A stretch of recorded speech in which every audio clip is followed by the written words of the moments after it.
In Japan's neon-lit labyrinth, where vending machines offer fleeting solace, a specter of death emerged.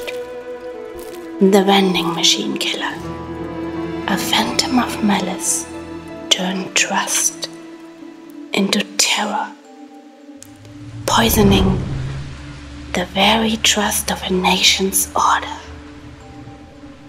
May I present to you the mysterious story of the vending machine killer. This is Jarring Japan. It began in Fukuyama, Hiroshima, on April the 30th, 1985. A truck driver, 45 years old, a man of routine, reached for a bottle of Oranamine C, left like an offering atop a vending machine. It was a gesture of kindness, or so it seemed.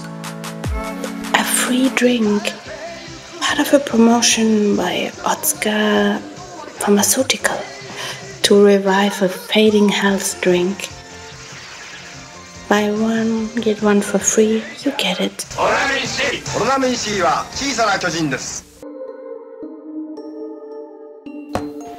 He drank, and within days his body withered under the cruel alchemy of paraquat, a herbicide so lethal it knows no antidote. He was the first.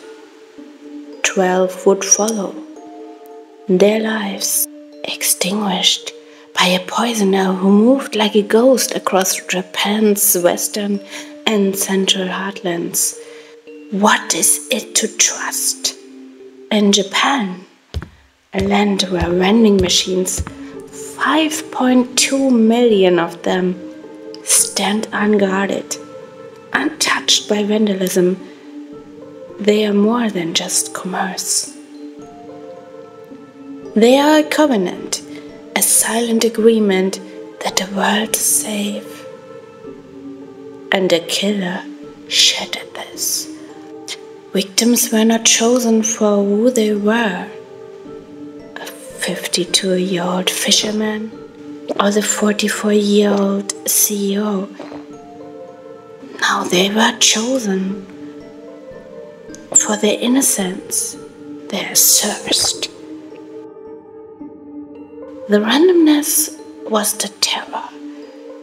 The killer did not watch his victims die. He left his poison and vanished as if death itself was just a transaction. Then a shift. A 17-year-old girl in Osaka drank and died. The killing ceased, as if the poisoner recoiled at her death. Was this the work of a woman? Her heart blackened by betrayal, seeking vengeance against men? A modern Oiva, the vengeful ghost of legend, poisoning those who mirrored her pain? Oranamine C, advertised to men, vitality in a bottle. Might such a killer have seen it as a weapon to punish the masculine world that wronged her? Or was it a man, a competitor in the ruthless arena of commerce? Oranamine C, a drink for the ambitious, the driven. Did the killer seek to sabotage rivals? To taint the very symbol of their success?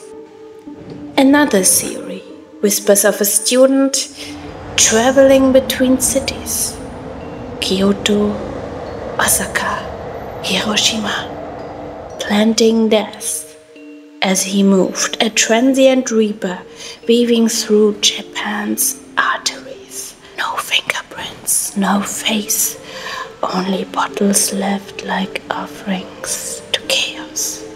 The police grasped at shadows. No motive, no suspects, only theories dissolving into the ether. Japan responded with warnings, with vigilance. The machines, untouched by fear, stood firm. The trust was wavered, yet endured.